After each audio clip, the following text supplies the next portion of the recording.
पंजाबी गायक गुरदास मान विवादों में घिर गए हैं। नकोदर के प्रसिद्ध डेरा बाबा मुराद शाह जी के सालाना मेले में 20 अगस्त को उनकी परफॉर्मेंस थी। इस दौरान गुरदास मान ने डेरे के लाडी शाह को तीसरी पातशाही गुरु अमरदास जी का वंश बताया दिया। जब इसकी वीडियो वायरल हुई तो सिख संगठन भड़क उठे। उन्होंने थाना नकोदर में गुरदास मान के खिलाफ केस दर्ज करने के लिए जलंधर रूरल एरिया पुलिस के SSP के ऑफिस के बाहर धरना लगा दिया। वाहिगुरू जी का खालसा वाहिगुरू जी की फतेह। ਅਸੀਂ ਅੱਜ ਜਲੰਧਰ ਦਿਹਾਤੀ SSP को साढ़े सवेरे जथेबंदी आईਆਂ ਸਨ। ਉਹ ਜੋ ਗੁਰਦਾਸ ਮਾਨ ਨੇ ਇੱਕ ਗੁਰੂ ਅਮਰਦਾਸ ਜੀ ਦੇ ਮਹਾਰਾਜ ਦੇ ਨਾਂ ਦੇ ਬਰਾਬਰੀ ਕਰਕੇ एक कोई अपने डेरे के संत की तुलना की है, वो एक बहुत निंदनयोग काम है। वो खिलाफ असी गुरदास मान के खिलाफ असी अज कंप्लेंट से दी है, जो अजे तक प्रशासन ने कोई परचा दर्ज नहीं किया है।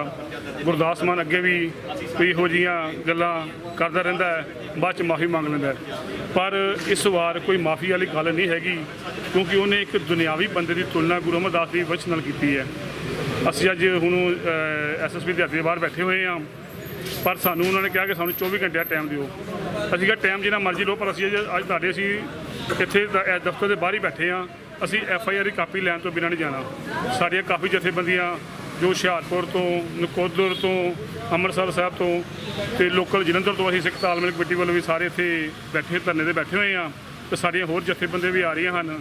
जे ये SSP का परचा दर्ज नहीं करते, असीं अपनी जथेबंदियां नाल विचार वटांदरा करके जो भी एक साझा प्रोग्राम लिखांगे, वो आप जो भी संगत परवानी देगी उसी करांगे। वीडियो क्लिप भी दे दिता गया है, रिटर्न दे विच कंप्लेंट भी दे दी गई है, परचा क्यों नहीं दर्ज कर रहे? पता नहीं इन्होंने काहदा दबाव, प्रशासन के काहदा दबाव, सानू उस चीज़ का नहीं पता। वो कहते इनकुआरी करनी है, इनकुआरी वाली कोई गल है कोई नहीं। असीं ना CD बकायदा उन्होंने WhatsApp पर भेजता, प्लस CD बना के दी है। तो जो मुँह बोल रहा वा, सब कोई बोल रहा, सामने हज़ारा बंदे सामने बैठे हुए हैं, वो सामने बोलिया हुआ है। कोई जो है तो है नहीं कि इंकुआरी करनी है। तो FIR दर्ज कर लो, बाद इंकुआरी करते रहो। अभी तो एक अपनी कंप्लेंट दी है कि हाँ भी वो बंदे ने साढ़े गुरु साहब ने तुलना की हैगी है, तो वो तो परचा दर्ज। कई बार देखा जाता सिंगरां वालों शब्दावली जी यूज़ की जाती, बाद माफ़ी मंगी जाती है, की कहना चाहते? नहीं, ये माफ़ी वाली कोई गल नहीं जी। ये माफ़ी वाली कोई गल नहीं हैगी। ना असीं अपने परचा करावांगे, असीं उसकी पूरी पैरवी करांगे। वाहिगुरू जी का खालसा वाहिगुरू जी की फतेह। अज सवेरे असीं कपूरथले दीआं संगतां दे नाल असीं इकट्ठे होकर इत्थे गुरदास मान ने जिहड़ी गुरु साहब दे बाबत तुलना कीती है एक तुछ जे इंसान दी, ਉਹਦੇ ਸੰਬੰਧ ਦੇ ਵਿੱਚ SSP ਦਿਹਾਤੀ ਨੂੰ ਸਵੇਰੇ ਕੰਪਲੇਂਟ ਕਰਕੇ ਗਏ ਸੀਗੇ, ਪਰ ਉਹਨਾਂ ਨੇ ਕੋਈ ਵੀ ਹਜੇ ਤੱਕ ਕੋਈ ਕੰਪਲੇਂਟ ਨੰਬਰ ਵਗੈਰਾ ਜਿਹੜਾ ਹੈਗਾ ਪ੍ਰੋਵਾਈਡ ਨਹੀਂ ਕੀਤਾ। ਉਹਦੇ ਰੋਸ ਵਜੋਂ ਅੱਜ ਜਲੰਧਰ ਦੀਆਂ ਸਾਰੀਆਂ ਸੰਗਤਾਂ ਦੇ ਸਹਿਯੋਗ ਦੇ ਨਾਲ ਸਤਿਕਾਰ ਕਮੇਟੀ ਦੇ ਸਿੰਘ ਇੱਥੇ ਇਕੱਠੇ ਹੋਏ ਆ, ਹੋਰ ਬਹੁਤ ਸਾਰੀਆਂ ਜਥੇਬੰਦੀਆਂ ਜਿਹੜੇ ਨੁਮਾਇੰਦੇ ਅੱਜ ਇੱਥੇ ਆਏ ਆ, ਤੇ ਇਹੀ ਮੰਗ ਇੱਥੇ ਕਰਦੇ ਪਏ ਆ ਕਿ ਸਾਨੂੰ ਉਹਨਾਂ ਦੀ ਲਿਖਤੀ ਕੋਈ ਕੰਪਲੇਂਟ ਦਾ ਜਿਹੜਾ ਨੰਬਰ ਹੈ ਉਹ ਦਿੱਤਾ ਜਾਵੇ। ਸਰ ਅਸਲ ਦੇ ਵਿੱਚ ਉਹਨਾਂ ਨੇ ਕਿੰਨਾ ਤੁਲਨਾ ਕੀਤੀ ਸੀ ਗੁਰਦਾਸ ਮਾਨ ਨੇ?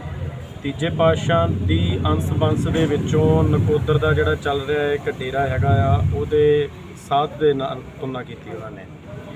ਜਦ ਕਿ ਗੁਰਦਾਸ ਮਾਨ ਜਿਹੜਾ ਹੈਗਾ ਐਕਚੁਅਲ ਦੇ ਵਿੱਚ ਕੀ ਹੈਗਾ ਕਿ ਪਿਛਲੇ ਦਿਨਾਂ ਦੇ ਵਿੱਚ ਪੰਜਾਬੀ ਭਾਸ਼ਾ ਦੇ ਮੁੱਦੇ ਦੇ ਉੱਤੇ ਉਹਨੇ ਕੋਈ ਬਿਆਨਬਾਜ਼ੀ ਕੀਤੀ ਸੀ, ਜਿਹਦੇ ਲਈ ਬਹੁਤ ਸਾਰਾ ਵਿਰੋਧ ਜਿਹੜਾ ਦੇਸ਼ਾਂ ਵਿਦੇਸ਼ਾਂ ਦੇ ਵਿੱਚ ਸੰਗਤਾਂ ਦਾ ਉਹਨੂੰ ਸਹਿਣ ਕਰਨਾ ਪਿਆ ਸੀ।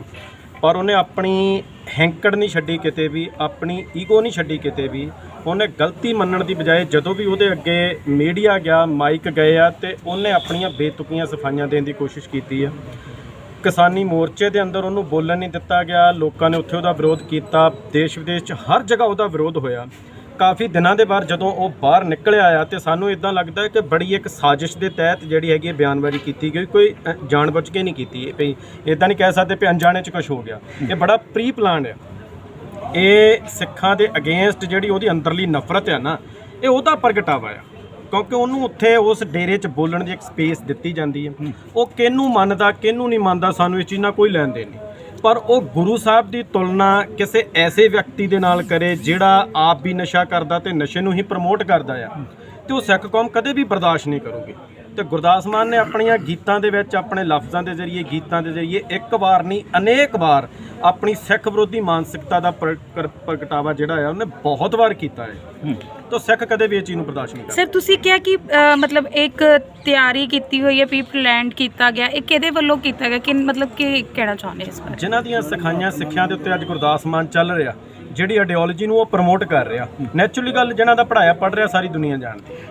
RSS ਦੀ ਆਈਡੀਓਲੋਜੀ ਤੇ ਉਹ ਕੰਮ ਕਰ ਰਿਹਾ, ਲਗਾਤਾਰ ਕਰ ਰਿਹਾ। ਪੰਜਾਬ ਦੇ ਅੰਦਰ ਡੇਰਾਵਾਦ ਨੂੰ ਪ੍ਰਮੋਟ ਕਰਨਾ, ਇਹੋ ਜਿਹੇ ਲੋਕਾਂ ਨੂੰ ਪ੍ਰਮੋਟ ਕਰਨਾ ਉਹਦਾ ਮੁੱਖ ਏਜੰਡਾ ਰਿਹਾ ਸ਼ੁਰੂ ਤੋਂ। ਉਹਦੇ ਗੀਤ ਦੇਖੋ, ਉਹਦੇ ਪੁਰਾਣੇ ਤੋਂ ਪੁਰਾਣੇ ਗੀਤ ਚੱਕ ਕੇ ਦੇਖੋ, ਉਹ ਨੌਜਵਾਨਾਂ ਨੂੰ ਇਹ ਪ੍ਰੇਰਿਤ ਕਰਦਾ। ਜਿਸ ਗਾਣੇ ਨੂੰ ਪੂਰਾ ਪੰਜਾਬ ਬੜੇ ਮਾਣ ਨਾਲ सुनता रहा सिखा। ये कह रहे हैं कि गुरदास मान जो स्पीच दिए हैं वो इंफॉर्मेटरी स्पीच है और उससे इनका जो गुरुज है उनका अनादर हुआ है। सो इनके भावनाओं को ठेस पहुँचा, बेसिकली ये इनका कंप्लेंट। ये जो गुरदास मान ने बोला है, कहाँ पे बोला है, कब तक पर्चा दर्ज होगा? अगर धाराओं की बात करें, कौन कौन सी धारा लग देखिए, सकती है? मैटर अंडर इन्वेस्टिगेशन है। ऑलरेडी हाईएस्ट लेवल पे SP PBI को मार्क कर दिया गया है। तभी मौके के नजाकत को समझते हुए SP रैंक ऑफिसर को मार्क किया गया।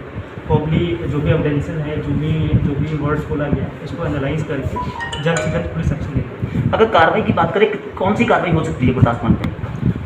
इसके ऊपर इंफ्लेमेटरी स्पीच के ऊपर अगेन जो रिलेवेंट सेक्शंस है, प्रॉब्ली 153 या 295 के IPC के तहत जो सेक्शंस है उसके तहत एक्शन हो सकता है। बट प्रॉब्ली वो डिपेंड करेगा बेसिकली कि स्पीच पे बेसिकली क्या कंटेंट है, और वो SP PBI स्पीच भी सुनी जाएगी? हाँ जी, स्पीच को Properly investigation? ये इन्वेस्टिगेशन के बेसिस पे, स्पीच के बेसिस पे ही जो अगला एक्शन होगा वो डिसाइड करेगा। गुरदास मान को भी बुलाया जाएगा अपनी सफाई देने के लिए? अगेन जो IU है उसका मैं SP PBI, तो ये जो क्वेश्चन वो प्रॉब्लम उससे ज़्यादा रिलेवेंट रहेगा।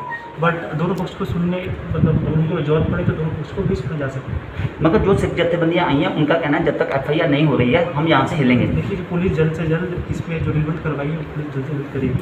अब ये तभी हो पाएगा जब सभी जो एविडेंसेस है उसको ध्यान से सुना जाए, ध्यान से उसको समझा जाए, तभी इसमें थोड़ा टाइम लगेगा। सिख जत्थेबंदी ने बाहर धरना भी लगा दिया। इनका कहना है कि जी जल्द पर्चा नहीं होता, पुलिस भी अपने काम करे। जल्द से जल्द हम चाहेंगे कि इसमें जो नेसेसरी एक्शन जो लेना बनता है